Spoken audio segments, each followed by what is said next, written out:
কিছুদিন পরেই আপনার মনে হবে যে মনে হয় কিছু ডিলে হচ্ছে, কাজকর্ম একটু ধীর গতিতে চলছে। হ্যাঁ, এরকমটা মনে হবে কয়েকদিন পরেতে।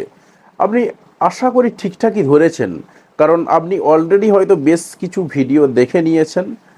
তো এতগুলো ভিডিও দেখে নেওয়ার পরেতেও আপনার মনের মধ্যে হয়তো অনেক কনফিউশন তৈরি হয়েছে, অনেক দ্বিধাদ্বন্দ্ব তৈরি হয়েছে, অনেক ভয় ভীতিও তৈরি হতে পারে। তো এই ভিডিওটা দেখুন, একদম পুরো ব্যাপারটা ক্লিয়ার হয়ে যাবে। তো আলটিমেটলি শনি বক্রি হতে চলেছে, এবং আপনি অলরেডি খবরটা পেয়ে গেছেন, সেটা প্রথমেই বললাম। তো বেশ কিছু কাজকর্ম দেরিতে চলবে। শনির যে বক্রি হওয়ার যে জায়গাটা, এটা যদি আপনাকে একটু বলে দিই যে কি হতে চলেছে বা আলটিমেটলি কি হবে। দেখুন, আমরা যেটা দেখছি সেটা হচ্ছে স্যাটার্ন বা শনি বক্রি হচ্ছে জুলাইয়ের 27 তারিখে কলকাতার সময় অনুসারে রাত্রি 1:25 AM-এ, বা রাত্রি 1:25-এ আর কি। তো এই সময়টাতে বকরি হচ্ছে, এবং বকরি থাকবে কতদিন না, ডিসেম্বরের 11 2026 পর্যন্ত, ভোর 5টা পর্যন্ত। তো একেবারে ডিসেম্বরের মাসের 11 তারিখ পর্যন্ত কিন্তু শনি বকরি থাকবে।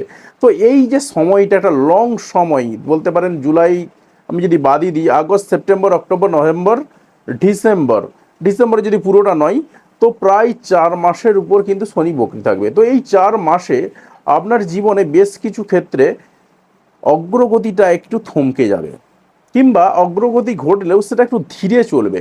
তো এই জায়গাতে শনি আপনাকে কিছু বলতে চাইছে, অর্থাৎ প্ল্যানেট আপনাকে যে সিগন্যালগুলো দিচ্ছে সেই সিগন্যালগুলো মেনে চললেই কিন্তু আখেরে আপনার জীবনটা ঠিকঠাক হয়ে যাবে। আর কিচ্ছু করার দরকার পড়বে না, হাতে এককাঁড়ি আংটি পরে বসে থাকার কোনো দরকার নেই। তো কয়েকটা জায়গা একটু মেনটেন করুন, তাহলেই চলবে। সিংহ রাশি এবং সিংহ লগ্নের মানুষদের জন্য কি ঘটনা ঘটবে, দেখুন, সিংহ রাশি এবং সিংহ লগ্নের জন্য যদি দেখি আমরা বা তাকাই, তাদের এটা হচ্ছে 8 নম্বর ঘরটাকে হিট করছে। তো 8 নম্বর ঘরটাতে এই মুহূর্তে, 8 নম্বর ঘরেতে এই মুহূর্তে শনিদেব বক্রি হচ্ছেন। তো স্বাভাবিকভাবে 8 নম্বর ঘর সংক্রান্ত যে সমস্ত ব্যাপার স্যাপারগুলো রয়েছে সেগুলো কিন্তু একটু স্লো হয়ে যাবে। তো 8 নম্বর ঘর মানেই কিন্তু ভয়ঙ্কর কিছু ঘর। তো এই স্বাভাবিকভাবেই আখেরে বলা যেতে পারে যে আপনার 8 নম্বর ঘরে যেহেতু শনিদেব বক্রি হচ্ছেন, তাই এই সমস্ত ঘটনা, যে সমস্ত ভয়ঙ্কর ঘটনা, সেগুলো একটু স্লো হয়ে যাবে। তাই আখেরে কিন্তু আপনার ভালোই হলো।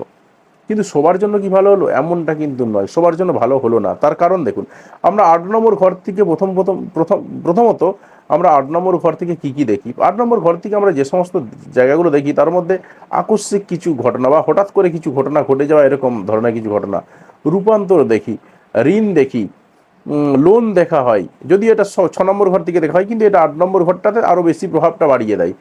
ইন্স্যুরেন্স দেখা হয়, ট্যাক্স দেখা হয়, উত্তরাধিকার সম্পত্তি দেখা হয়, গোপনীয় কিছু বিষয় দেখা হয়, গবেষণা দেখা হয়, রহস্যবিদ্যা দেখা হয়, দীর্ঘস্থায়ী সমস্যাগুলো দেখা হয়।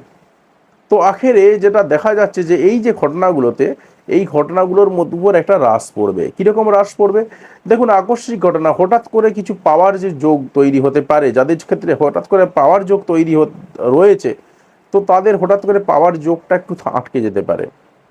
তার তাই বোঝা গেল কি, প্রথমেই যেটা বলছিলাম যে সবার জন্য একটু ভালো হয়ে গেল এমনটাও কিন্তু নয়। তো যাদের আখেরে কিছু পাওয়ার যোগ ছিল, তাদের আখেরে পাওয়ার যোগটা কিন্তু একটু স্লো হয়ে গেল বা একটু ডিলে হয়ে গেল, এই জায়গাটা দেখা যাচ্ছে।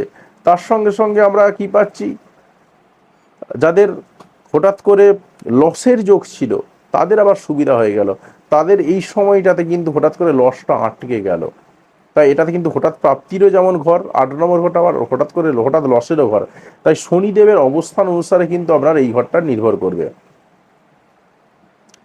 তার সঙ্গে সঙ্গে দেখা হয় ঋণ এবং ট্যাক্সের জায়গাটা দেখা হয়, উত্তরাধিকার সম্পত্তি, এখানেও কিন্তু হঠাৎ করে একটা প্রাপ্তির জায়গাটা রয়েছে। তার সঙ্গে সঙ্গে যারা গবেষণামূলক কাজকর্ম সঙ্গে যুক্ত রয়েছেন, গবেষণার কাজকর্মে একটু ডিলে হয়ে যেতে পারে। তাই যারা গবেষণা করেন তাদের জন্য কিন্তু আখেরে ভালো হলো না। যাদের দীর্ঘস্থায়ী সমস্যা রয়েছে, সেই দীর্ঘস্থায়ী সমস্যাটা আর একটু সমস্যার জায়গায় চলে যাবে। তো এটাও কিন্তু আখেরে খারাপের দিকেই গেল। তাই পুরোপুরি যে ভালো যাবে এমনটা কিন্তু বোঝা যাচ্ছে না, অর্থাৎ একটা মিশ্র প্রতিক্রিয়া। তো এবারে যদি আমরা দেখি যে আপনার আখেরে সারা আমাদের জীবনে যে মেন যে ফোকাস যে জায়গাগুলো, সেই জায়গাগুলোর উপর কী প্রভাব পড়বে। প্রথমে আসছি কর্মজীবনে এবং চাকরির জায়গাতে আপনার কী প্রভাব পড়বে।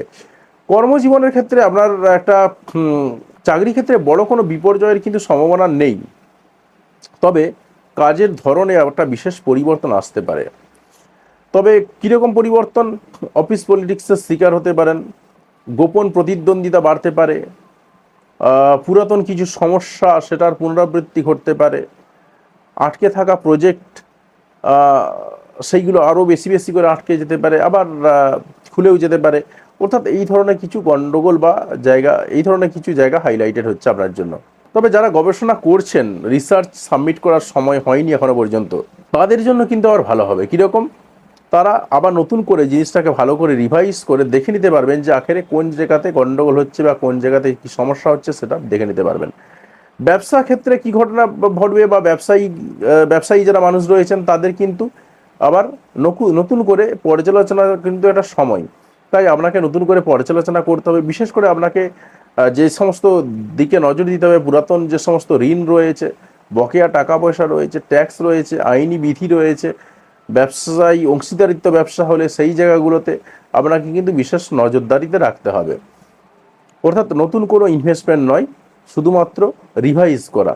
আপনার অর্থনৈতিক জায়গাটার দিকে যদি তাকাই, সেই জায়গাতে কী ঘটনা ঘটবে? অর্থনৈতিক জায়গাতে দেখা যাচ্ছে যেটা হঠাৎ করে আপনি ঋণ পরিশোধ করে ফেলতে পারেন, সেই ধরনের কিছু সম্ভাবনা তৈরি হতে পারে। পুরাতন আর্থিক কোনো সমস্যা সেটা সামনে আসতে পারে। তবে একটা গুরুত্বপূর্ণ দিক হচ্ছে, আপনার দীর্ঘস্থায়ী যে অর্থনৈতিক সমস্যাগুলো ছিল সেই সমস্যাগুলো থেকে আপনি কিন্তু কিছুটা হলেও উদ্ধার হয়ে যেতে পারবেন। তবে উত্তরাধিকার সূত্রে যাদের সম্পত্তি বা পাওয়ার যোগ রয়েছে তাদের ক্ষেত্রে কিন্তু একটা ভালো দিক রয়েছে। কীরকম? যদি বহুদিনের পুরাতন উত্তরাধিকার সূত্রে সম্পত্তি বা জমি এই সমস্ত জায়গা নিয়ে কিছু ঝামেলা থেকে থাকে বা দীর্ঘদিন ধরে ঝুলে থাকে, সেই জায়গাগুলো কিন্তু কিছুটা অগ্রগতি ঘটতে পারে। কারণ শনি বকরি হচ্ছে মানে কিন্তু এই পুরাতন জিনিসপত্রগুলোকে নিয়ে আবার ঘাটার সময় চলে আসছে। তো এইখানে কিন্তু আপনাকে শনি ধীর গতিতে হলেও কিন্তু আপনাকে বেশ কিছুটা সাফল্য দেবে। প্রেম বিবাহের ক্ষেত্রে কি ঘটনা ঘটবে? দেখুন, প্রেম বিবাহের ক্ষেত্রে যদি আমরা তাকাই, সেই জায়গাতে কিছু গভীর মানসিক পরিবর্তন আসতে পারে। অনেকের ক্ষেত্রেই সম্পর্কের ভিতটা অনেকটা শক্ত হবে, পারস্পরিক যে বিশ্বাস সেই বিশ্বাসটা অটুট হবে। আপনার পরিবারের দিক থেকে যদি তাকাই, পরিবারে আপনার কিছু গোপনীয় বিষয় আপনার সামনে চলে আসতে পারে, পরিবারের কোনো পুরাতন গোপন বিষয় সামনে চলে আসতে পারে, কিংবা আপনার কোনো গোপনীয় বিষয় সেটাও পরিবারের সামনে চলে আসতে পারে। অর্থাৎ এই জায়গাতে দাঁড়িয়ে কিন্তু আপনার কিছুটা উদ্বেগ বাড়তে পারে। তাই ধৈর্য এবং পরিস্থিতি অনুযায়ী আপনাকে কিন্তু নিজেকে এটা সামলাতে হবে। স্বাস্থ্যের দিকে যদি তাকাই, আপনার স্বাস্থ্য ওভারঅল ভালোই যাবে। স্বাস্থ্যের দিক থেকে খুব একটা এই রেসপেক্টে গণ্ডগোল নেই, অন্য রেসপেক্টে গণ্ডগোল থাকতে পারে। ওভারঅল যাদের দীর্ঘস্থায়ী রোগ রয়েছে বা হাড় বা জয়েন্টের সমস্যা রয়েছে তাদের সমস্যাগুলো আসবে, সেটা অন্য সংক্রান্ত ব্যাপারে। কিন্তু এই শনি বক্রির প্রভাবে কিন্তু সেভাবে কোনো প্রভাব মারাত্মকভাবে কিছু নেই, তবে একটু মানসিক চাপ বাড়তে পারে। আর আধ্যাত্মিকতা বা যারা গুপ্তবিদ্যায় রয়েছেন তাদের এই সময়টাতে একটু ভালো কাজে আসতে পারে, ভালো মন বসতে পারে। এই সময়টাতে যারা জ্যোতিষী শিখতে চাইছেন, তন্ত্র শিখতে চাইছেন, যোগ ধ্যান আধ্যাত্মিকতা গবেষণা এই সমস্ত কাজকর্মগুলো করতে চাইছেন, তাদের কিন্তু ভালো সময়, ভালো আগ্রহ তৈরি হতে পারে। তাই আপনারা এই সময়টাতে কাজে লাগাতে পারেন। আর যারা ছাত্রছাত্রী রয়েছেন, পড়াশোনার জন্য কাজকর্ম করছেন, তাদের এই সময়টাতে গভীর অধ্যয়নের দিকে একটু নজর বাড়তে পারে, একটু ডিপে ঢোকার প্রবণতা কিন্তু আপনার বাড়তে পারে।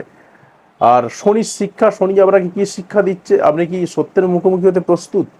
সেই শিক্ষা কিন্তু আপনাকে শনি দিচ্ছে। ওভারঅল সারসংক্ষেপে যদি আমরা বলি, তো আপনার কিন্তু আখের দেখা গেল যে এই সময়টাতে আপনার মূলত কি হচ্ছে? রূপান্তর, আর্থিক পুনর্গঠন, গোপন বিষয়গুলো উন্মোচন হয়ে যেতে পারে, মানসিক পরিপক্কতার একটা সময়। তো আপনার মূল মন্ত্র একটাই, যা লুকিয়ে আছে তাকে বুঝুন, যা দুর্বল তাকে শক্ত করুন।